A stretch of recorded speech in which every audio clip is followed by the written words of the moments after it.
Welcome everybody to another Michael Roberts Talks to Zoominar, which will appear on YouTube. Tonight I have got a very exciting development in I'm able to talk to Professor Adalmir Antonio Marquetti, who's Professor of Economics at the Catholic University of Rio de Grande do Sul, which is based in Porto Alegre, the capital of Rio Grande do Sul, in the southern part of Brazil. The university has 40,000 students. Now, Adalmir heads the group for research on the growth and technical progress of the Brazilian economy. With his colleagues in that group, he has delivered a series of insightful analyses on Brazilian economy based on Marxist laws of motion. And he's also developed a global database of economic categories for use in analysing the world capitalist economy from a Marxist perspective, which I've relied on a lot in my work and as have other people. With his colleagues, he also contributed to a chapter on Brazil in World in Crisis, the book that I and Guilherme Marquetti edited a couple of years ago, which was about a global analysis of Marx's law of profitability. So in my view, Professor Marquetti is uniquely qualified to tell us about the state of the Brazilian economy, its development over the past decades, and the impact of the coronavirus pandemic on Latin America's largest economy. So I'd like now to hand over to Professor Marquetti to tell us all about these issues for the viewers. Adalmir. Thank you very much for inviting me to participate in your seminar. It's great to be here and to talk with you. I will talk about the recent history of Brazilian economy so that people can have a better idea of what is happening in the Brazilian society. Brazil went through very fast and sadly changes since 1914 to present days. Brazil moved from a center leftist government led by Workers' Party to a far-right government under the leadership of Jair Bolsonaro. The PT combined features of social democracy with features of a neoliberal regime, and Bolsonaro combines a far-right political agenda with neoliberal economic policies. I think that it's important to understand this change and the reason for this change to have a better idea what is happening in Brazil right now. We have now in Brazil three crises: a wealth crisis, a political crisis, and an economic crisis. I will start to talk first about the wealth crisis and then the political crisis. Then we'll talk about economics. I think that it is important to understand. In fact, these two crises are related to each other, but I would like to share some nice graphics with you so people can see what has happened in Brazil. I will start. Can I share some PowerPoint? I'm not stopping you, am I? You should be able to share. Oh, I hope. Yeah, can you share? Down the bottom there, share screen. It's saying that the host is disabled. Oh, has he? Naughty host. Let's see if we can, does that help? Okay. Yeah. Don't worry, all these bits will get cut out by my brilliant editing later, so it will look very smooth. Okay. Let's start with the wealth price. The number of cases is increasing very fast in Brazil, as you can see here. On last Friday, Brazil had 650,000 cases of COVID-19. Today, Brazil will reach 700,000 cases. It's the second country with the largest number of cases. The official number of deaths was above 35,000 cases on Friday. There is a huge subnotification. The estimates is that Brazil has 25,000 cases of subnotification. The number of total deaths is doubles in less than 20 days. Brazil will overtake United Kingdom in the number of deaths in mid-June. Bolsonaro changed to health minister of the COVID crisis. Now Brazil has an interim minister. He is also a reserve general, and they are making changes and change people, and the capacity of Brazil fight against COVID-19, in fact, is decreasing. And the government answered to the increased number of deaths, closing down the official website with information about the COVID on Saturday. Yesterday, the website was back online, but there are doubts about the quality of the information. Bolsonaro is playing a key role in the spread of disease in Brazil. His key message is that the pandemic is not a major problem. He minimized the pandemic, saying that the effects on the economy will bring much more suffering than the effects on wealth. I would say that Bolsonaro is a typical case that put profits before life. At the beginning of the process, several governors and mayors adopted political of social distancing in Brazil.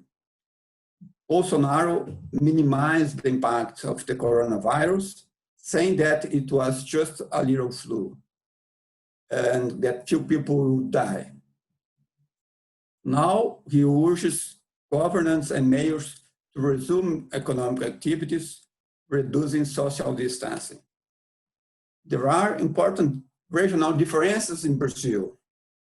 The Amazon region, the Northwest, Rio de Janeiro, and São Paulo are suffering the most. The southern region of Brazil, where I live, until now has numbers similar to Argentina. Certainly, the movement for reopening the economy will further aggravate the wealth crisis. We don't know what will be the consequences of the wealth crisis, but certainly there is a political consequence that's important. Bolsonaro is losing political support among middle class because of the crisis. The second crisis, I would say, is the political crisis. And there is a broad set of reasons why the political crisis is getting higher, is increasing the problems of political crisis in Brazil. It was, here, these two pictures are from yesterday, and also the Financial Times wrote an editorial saying that Jair Bolsonaro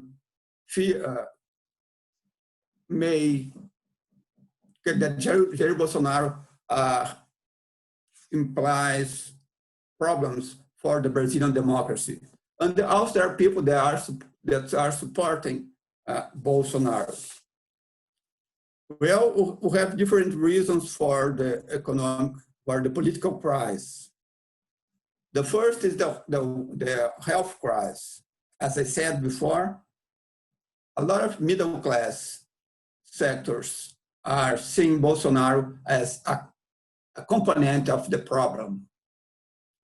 Bolsonaro is seen by most of the Brazilian society as having a problematic way of dealing with the corona crisis.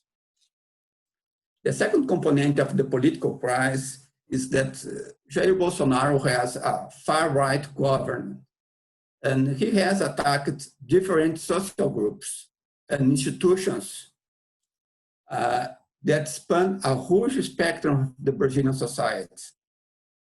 He is attacking even sectors that have a fundamental role in the impeachment of President Dilma Rousseff and in the arrest of President Lula. I could mention here the attacks of Bolsonaro and his supporters at the Brazilian Supreme Court, at journalists, and even at larger media economic groups that supported impeachment of President Dilma. Then the government generates its own political price. The third aspect in the political price is the investigations about the involvement of the president's family with militias in Rio de Janeiro and with Marielle's murder. That was the reason why the former judge Sérgio Moro left the government.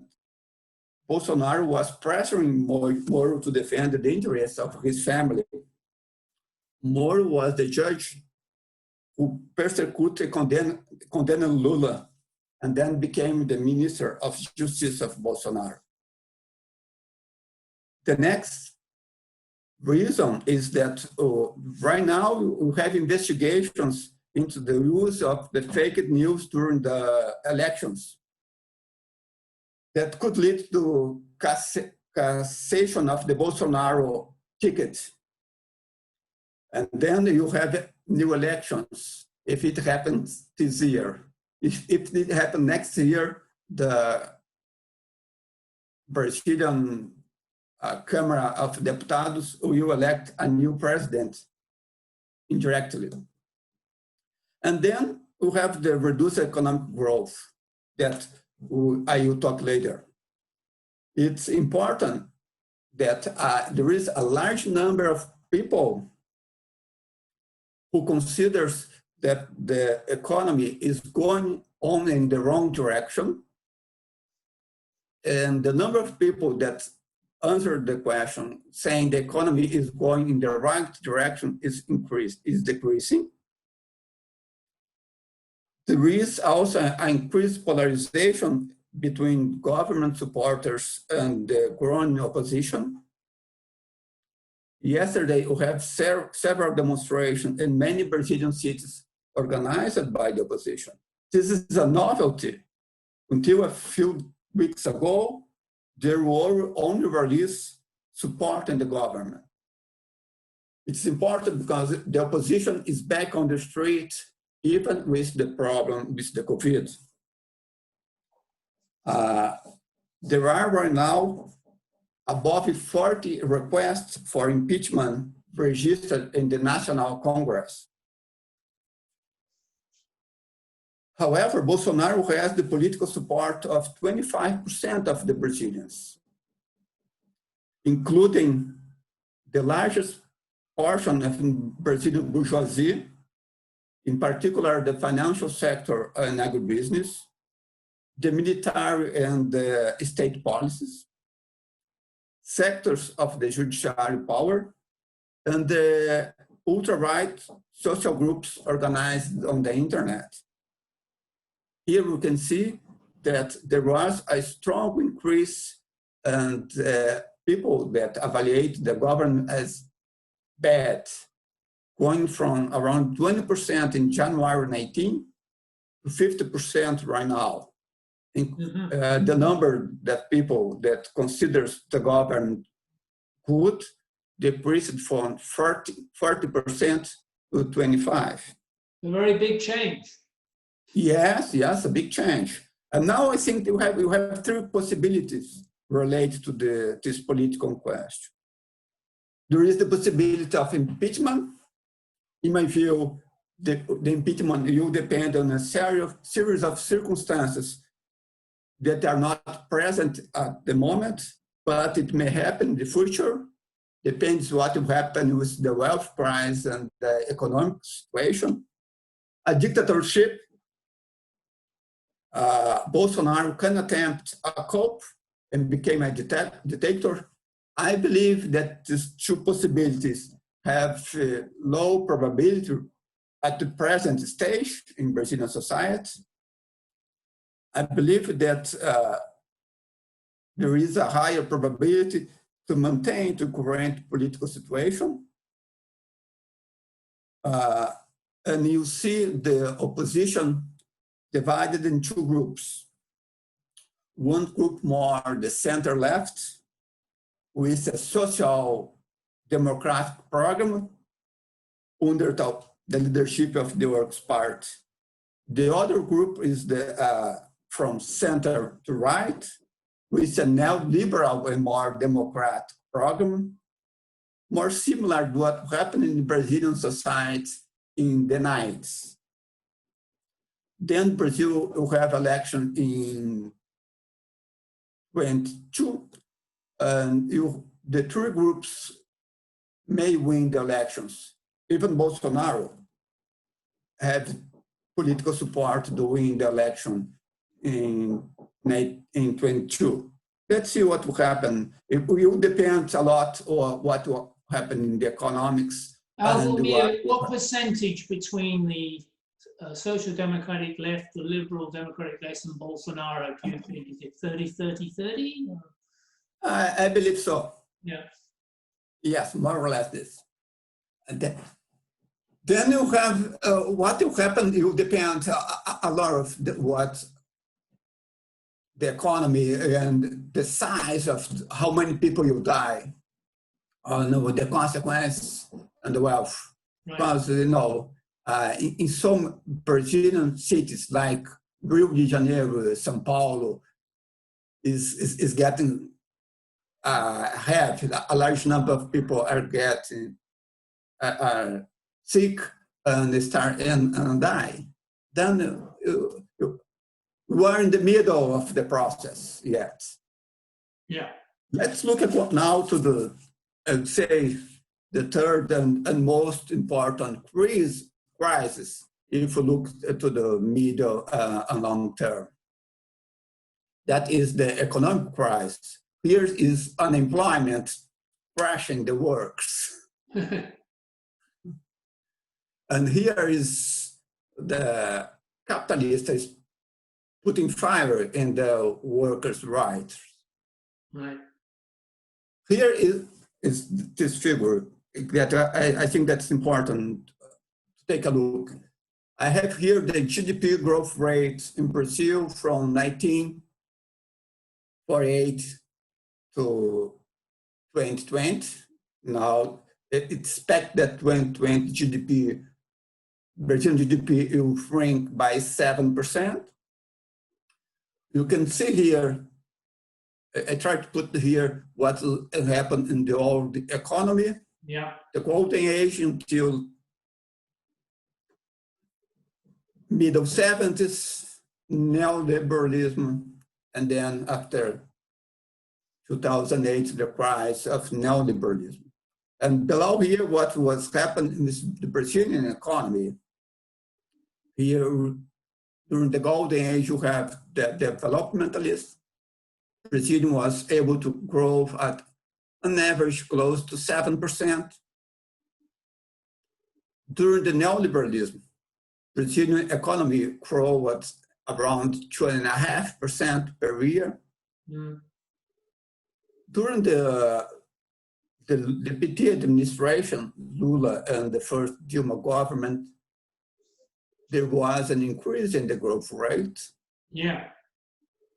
But after the crisis of neoliberalism, the growth rate declined very sharply. And in the last, let's say, 10 years, the average growth rate of Brazilian economy is 0.5%. It's terrible. Yes, it's terrible. It's below the population growth rate. Yeah. And here we have GDP per capita in 2020 to be similar what it was in 2007, 2008. We are going back. And here we have another thing that is terrible. the manufacturing industrial production in Brazil from 1975 to last month. We have the monthly data and the annual data here. Manufacturing industrial production declined 25% in April in Brazil. Mm. The industrial production is similar to the late 70s, early 80s in Brazilian economy. It's one of the things shows the incapacity of Brazilian economy to grow after 1980s. During the neoliberalism, you can see here, there is a long stagnation of the Brazilian economy. And then after the crisis of the neoliberalism, the thing got much worse. Yeah. And then I saw, it's my life. I saw all this happening. Yes. And it was funny because people nowadays, one of the reasons why they think about the military dictatorship is that in the military dictatorship, at least in the early 70s, the Brazilian economy was growing at 7, 8, 9%. Yeah. And now they are stagnant. Yeah. Let's follow. Here's the profit rate in Brazilian economy from 2000 to 2016. I think that's important to understand what's happening in the Brazilian profit rate, to understand what happened in the Brazilian economy and the political crisis in Brazil.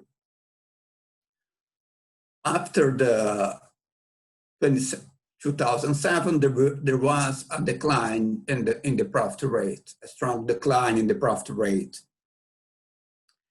And in my view, it was this decline in the profit rate that broke the political coalition organized by Lula, yeah, and opened the possibility of the soft coup of 2016, and then the return full neoliberalism in the Brazilian society. The main reason why the profit rate was declining in Brazil was the fall in the profit share. The profit share declined sharply between 2004 and 2015. And Dilma Rousseff, when she won the elections, she implemented a series of economic measures to stimulate private investment. However, private companies reduced their investment in periods of decline profitability. The result of these measures was a strong expansion in the fiscal deficit. And then there was the bourgeoisie that supported Lula went to the opposition. The chief economist of the largest private bank wrote in 2013 here that was necessary to slow down the Brazilian economy so that the labor market could adjust and real wages started to grow below labor productivity. In 2015, Dilma adopted the neoliberal agenda, and she supported a series of austerity measures. However, she had limited political space to reduce the real wage and to implement neoliberal reforms. And Workers' Party cannot do that without losing its his political support. The Vice President Michael Temer and his political party could lead a neoliberal reform. And they did that. They present to the Brazilian society, and in particular to the politicians and Brazilian bourgeoisie, a program that would implement a series of neoliberal reforms and would reduce the wage rates and with that expand profitability. The financial sector had always criticized the PT and the social democratic character of the Brazilian constitution. The same economist wrote that the 1988 constitution had adopted a large social contract that benefits various social groups. And these benefits no longer are consistent with the Brazilian GDP. The tax burden necessary to pay for this welfare state is slowing down the economy. We cannot waste a chance of a crisis to make the hard chance. The political part, the PMDB, that's the political power party that of Michel Temer, made a coalition with the Brazilian bourgeoisie.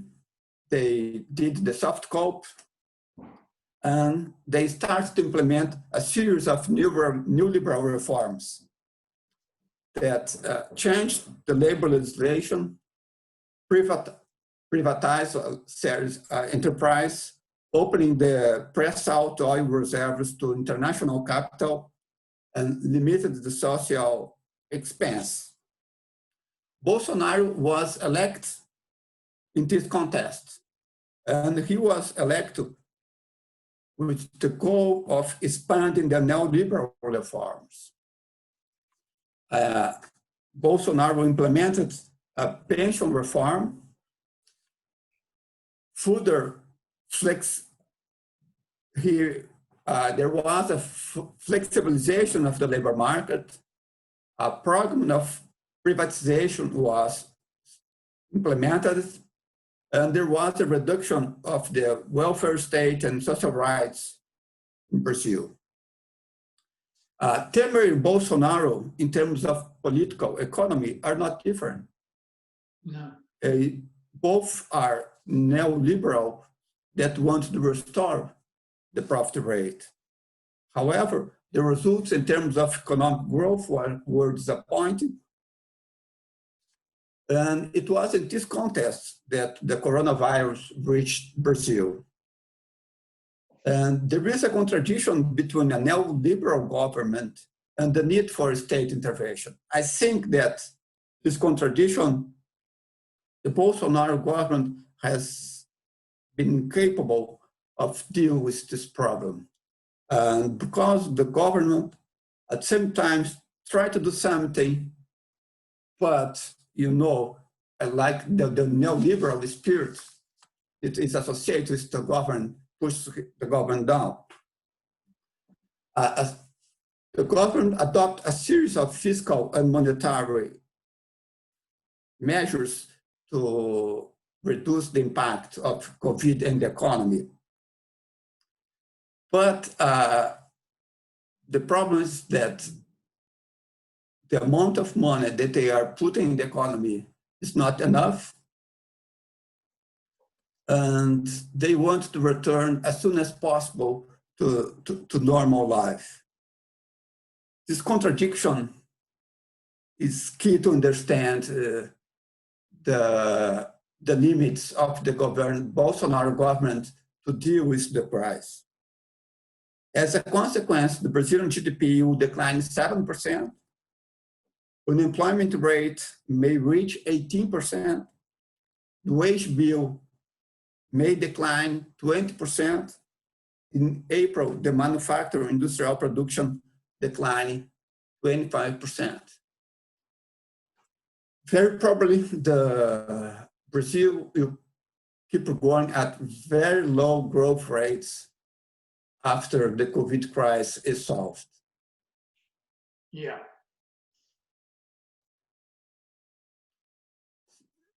I think now we can start to talk about the Brazilian economy and to exchange some ideas. Yes. Do you want to take the graphs off screen? Should we stop sharing? Can you stop sharing? Yes, sure. Okay, there you are. Well, a few questions spring to mind from what you said, Adalmir, which, first of all, on the historical front, it seems to me that that graph you showed of how, despite everything, Brazilian capitalism has been unable to grow at any sort of reasonable rate. And in fact, the situation has been deteriorating over the last, well, couple of decades or more, since the end of the Golden Age. And even in the period of so-called recovery, in the neoliberal recovery, the growth rate was half the rate it was in the Golden Age. And then we entered the period after the Great Recession of 2007-8, and we go even further down it. One thing that strikes me is, because I'm always being told by mainstream economists that globalization has taken forward countries like Brazil, or South Africa, India, into a new era of faster growth, and they're going to be turning into capitalist economies like the ones in the northern part of the planet. But that from that growth rate figures, that just does not seem to be the case. Brazilian capitalism is in serious crisis. It's unable to meet the needs of the population, which is still growing. Would you agree? Yes, I absolutely agree with your point. Brazilian economy is been incapable of growing. Brazilian capitalism that used to grow at 7% between 1950 and late 70s started to grow at less than half of this after neoliberalism. In my view, there are three explanations for why the Brazilian economy is not able to grow. The first is the decline of the profit rate. The profit rate declined very sharply in Brazilian economy, late 70s, early 80s. Like everywhere else, yeah? Yes. The second point is neoliberalism. What happened in Brazil during the neoliberalism, Brazil sends about 2% of his GDP abroad every year. And another aspect of neoliberalism is that the investment rate declined sharply in Brazil. Why it happens? One reason is that take the money, enterprise take the money, and put the money on the financial papers. Yeah. I could show you the increase in the Ibovespa, that is the Brazilian stock, the index of the Brazilian stock exchange. After night, there is a huge increase in the stocks in Brazil. So what you have here, Adalmir, is a decline in the profit rate of the productive sectors which cause growth. And so the capitalists in Brazil switch into the financial assets looking for speculative gains. So the stock market does well while growth continues to be weak. Yeah, exactly. Yeah. And the third point that I believe that is important to understand the Brazilian economy is that during the 50s to late 70s, the large investment in the Brazilian economy were made by state enterprise. Yeah. And then now, after that, this state enterprise were shut down, were sold in the stock market, were privatized, and then the investment, it is another reason why the investment rate declined in Brazil. A student of mine did a very interesting research. She looked at data within econometrics and showed that the state enterprise, when they make investments, the rate of profit is not an important for the amount of investments for capital accumulation. But for private sector, rate of profit is fundamental, is very important. And then it is one of the reasons why the Brazilian economy, the growth rate was decreasing very sharply.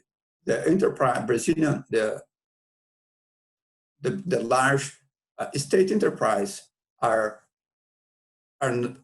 became a private enterprise, and now the profit rate plays an important role in their investments. Yeah, I remember that when I was working in the financial sector at the time, in the late 90s, early 2000s, the big complaint that all these financial houses in the United States and elsewhere had about Brazil was that they had this big state enterprise vehicle, the BNDES, which was providing and controlling the investment or leading the investment in Brazil and blocking off the opportunity for foreign capital and private capitalists to invest because it was so dominant. And one of the biggest things they wanted in what they call reform was to get rid of this state vehicle as quickly as possible.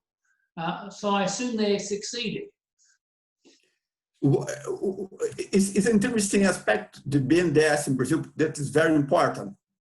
When a neoliberal government takes power, they use the BNDES to finance the process of privatization. Yeah. They use public money to privatize a public enterprise. They use the state to carry out the privatizations of the state sector. Yes. Because they had the skills of doing it, presumably. Yes. Don't they have the money to prepare? Yeah. I used to joke, make a kind of joke that I want us to try to make privatization in Brazil because the state gives the money to buy the enterprise, the state enterprise. The other thing I noticed about the graphs you presented, and also become aware that in the period when Lula came to power, I think 2002, is that correct? Or something? Yes, 2002. We had a rise there was a sort of limited rise in the rate of profit and in growth. And that was probably due to the huge rise in commodity prices globally. From Brazil's export prices rose. There was an improvement in the situation for profits and therefore growth.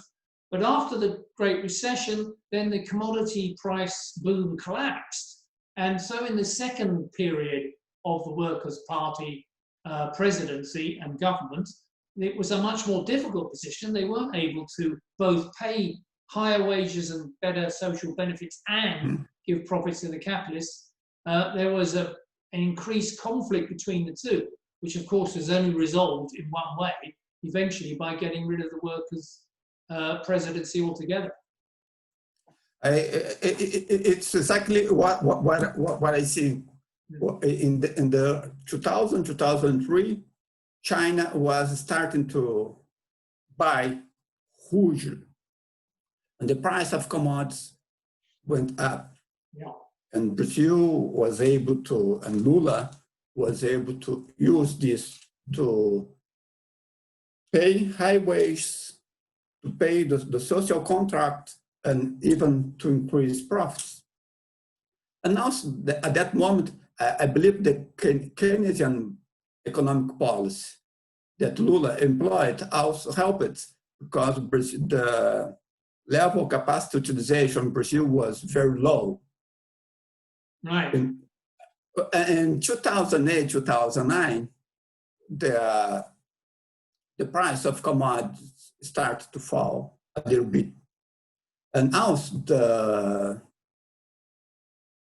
the rate of capacity utilization was very high. Right. Keynesian policies would not work Yeah. in the same way. And even if depending on the situation, could be problematic to use traditional Keynesian policies, which was what Dilma attempted to do. And then there was decline of investment, decline of the economy, and rise in fiscal deficit. That was one of the reasons why she was criticized by the financial sector. It's a very similar development in Venezuela, really. That was about oil, that under Chavez you had the rising high oil prices, he had revenues to spend on working people as well as industry as well. But when that changed around, his successor, he and his successor were not in the same position to do that anymore. And then you get the major crisis, which and the tragedy that's taken place in Venezuela. Yes, I believe the same happened in almost all Latin American countries at that moment. And this country at that moment also had center to left governments, Bolivia, Argentina, Peru, and were able to implement this kind of economic policy. Yeah. That the literature, you now see the name of the pink wave. Yeah. And then that in Portuguese will be onda rosa. And then we get the reversal of that, as it were, reaction against that, and a replacement of many of these governments in the period when profitability is falling again, commodity prices are falling. So all these social democratic governments have made certain reforms, the whole thing is reversed, and everything goes back down again with another round of attacks upon working people. Yes, and all the growth rates decline in almost all Latin America countries. Yeah. In Argentina, it's a disaster, wow. Like in Brazil. And you can see the only two countries that were able to give a good answer was Bolivia and Uruguay, that were able to give good, the economic impact of the end of the onda rosa was not that strong. Yeah. And also the dispute also brought a change in the political power in Latin America. A lot of neoliberal economic policy. Most countries adopt neoliberal economic policy after the crisis. Yeah. So let us go forward now to where we are here in 2020. We're in the COVID coronavirus pandemic. Brazil is a disaster as far as that's concerned, because until fairly recently, the level of cases and deaths in Latin America were low compared to Europe and North America. But Brazilian policy under President Bolsonaro has been one of basically let things go. And the result has been we've seen a dramatic rise in the number of cases and deaths in Brazil. In fact, I was just looking at the last 7 days average, and Brazil's death per million cases is now the fastest growing in the world. So it's going to be catching up with all those other countries which have had serious levels of deaths. And in that situation, we also have an economy in Brazil which was even before the pandemic was growing very slowly, if at all. And now we're entering a period where you pointed out that most projections see a 7% fall in GDP and even bigger falls in incomes and rise in unemployment. How is Brazil going to get out of this, if at all? And in what way will the capitalists attempt to do this? And what are the alternatives offered to the labor?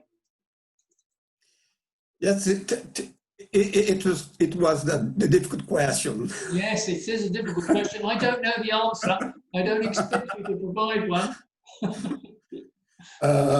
But I think I will try to answer. I believe that now in Brazil we have two ways to answer to it is, one way is the Bolsonaro and Minister Paulo Guedes, that they will try to implement further neoliberal reform.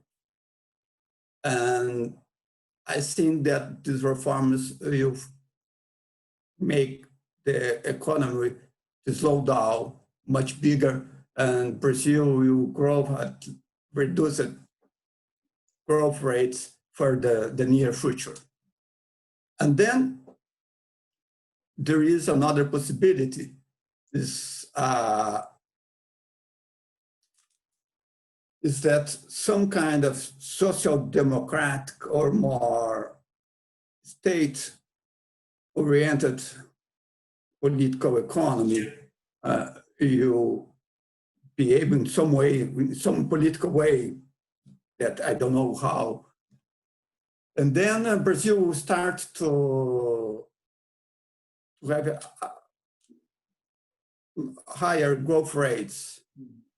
In my view, the only way that Brazil has to grow at higher rates is to implement a model that was similar that Brazil had in the 50s to the 70s. That is an economy where the large